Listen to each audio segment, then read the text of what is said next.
Hi everybody, this is the Baseball Hut, the amazing, spectacular, terrific, the great one, the people's champion, your host, the Hut.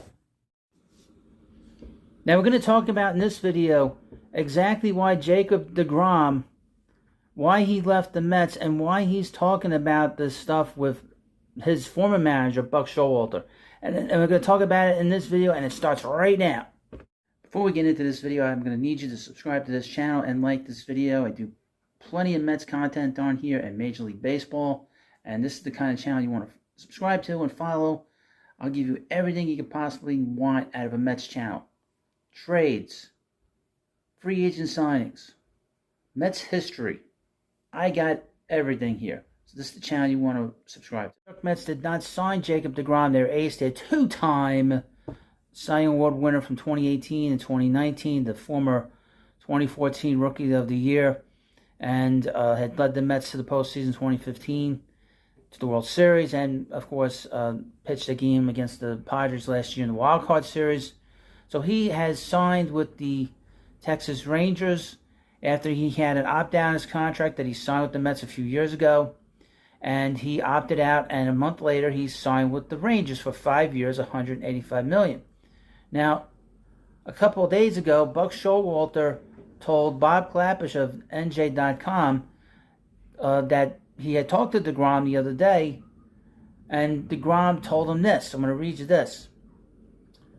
He said, this is deGrom, "Someday I'd like to sit down with you and explain what really happened. I really thought I'd be back there," which means he thought that he would re-sign with the Mets.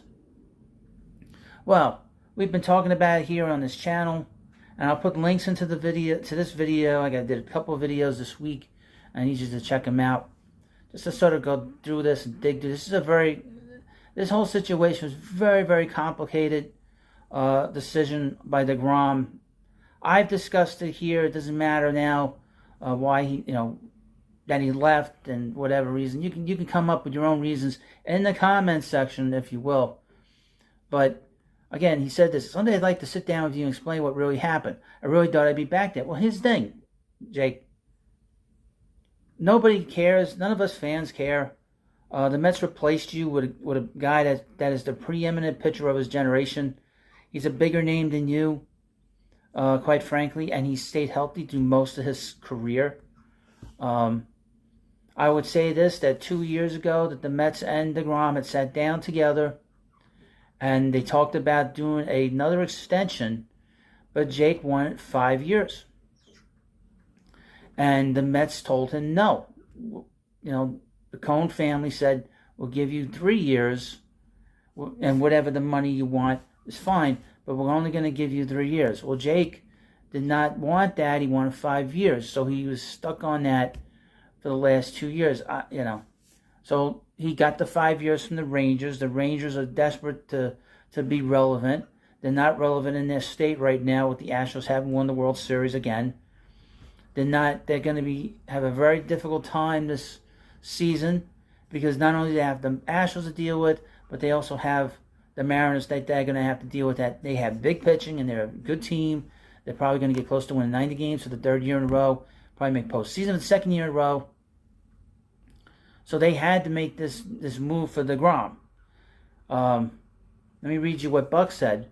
"I'll take him at his word, but I think it's pretty simple. The Rangers made him an offer that was light years ahead of everyone else. Plus, there's no income tax in Texas, and he was looking for a place to spread out. He's got it. Jake will be happy there, and he'll pitch well. He was great to have around. He was always good with me. But the thing is, Jake is from rural Central Florida. He just wants to be left alone to pitch. We'll miss him, but I can't dwell on it at this point." So that's just it. He just didn't want to be here. He wanted to be someplace, didn't want to deal with the pressure. He has a lot of pressure here. There's a lot more pressure here now than it was when the Wilpons ran this team.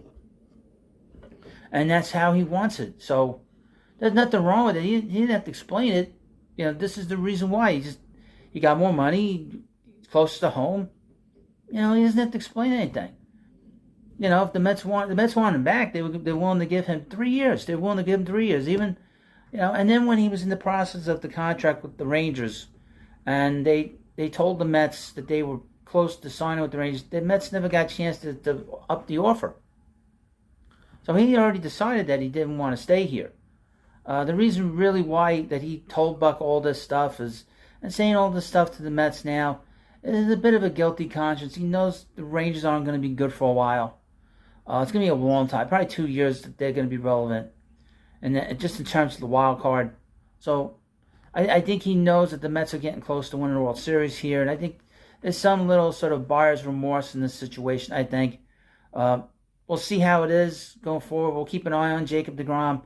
And, of course, please like this video and subscribe to the Baseball Hut. And thank you for watching. Have a good day, and I'll see you later.